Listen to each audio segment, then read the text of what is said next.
За последние 2 недели в Бишкеке цена на мясо повысилась на 2,6%. На данный момент килограмм говядины на рынке можно приобрести от 420 до 470 сомов. Эта ситуация больше всего расстраивает пожилых людей и малообеспеченные семьи.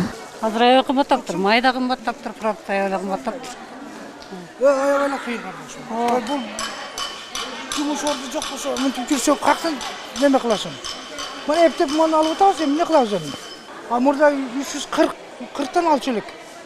340 жакшы-жакшыларын. Этке жараша башка бет барлыгы майын азыр вообще эле ола кетти.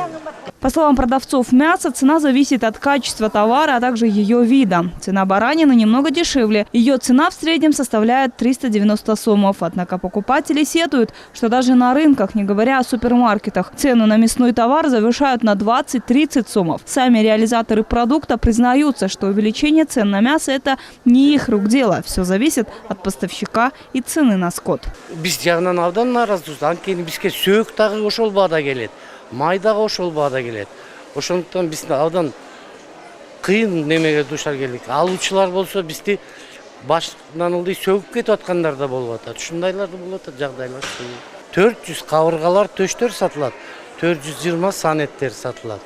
Анан эгер таза сөгүү жок кылып беребиз десе 470-480 де болуп атат. Между тем, в антимонопольном агентстве объясняют, что цена на мясо резко возросла в связи с увеличением экспорта скота, а также самого мяса. Если только по официальным данным экспорт скотины увеличился в несколько раз, то по неофициальным данным количество еще больше. В случае роста цен на какой-то из видов продукции свыше 20% в течение месяца, правительство тогда издает постановление о введении временного регулирования на продукты питания, которое действует в течение 90 дней.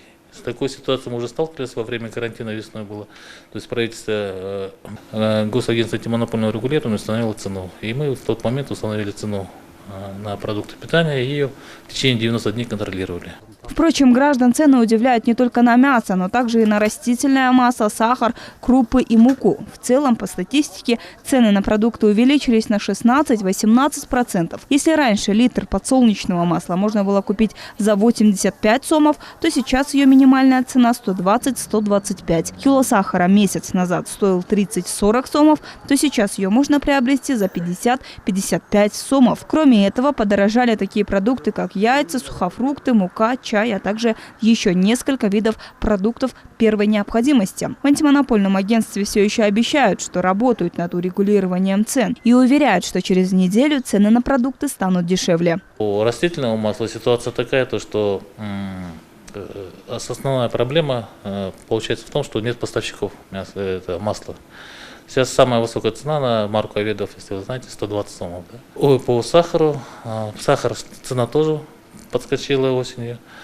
Это мы связываем с тем, что сезон это сезонная, одна из проявлений это сезонная вещь, потом есть то, что не урожай этого года был, но мы по анализу надеемся, что к началу ноября цена на сахар стабилизируется и пойдет вниз. Да? Стоит отметить, что наша съемочная команда готовила сюжет на эту тему еще неделю назад. Тогда в агентстве нам обещали, что их сотрудники делают все возможное для того, чтобы решить проблему. Они и тогда обещали, что население ждет снижения цен через пару недель. Однако обещанное время прошло, а ситуация только усугубилась. Айдон Отбекова, Тынчтык Кольбаев, Нью ТВ.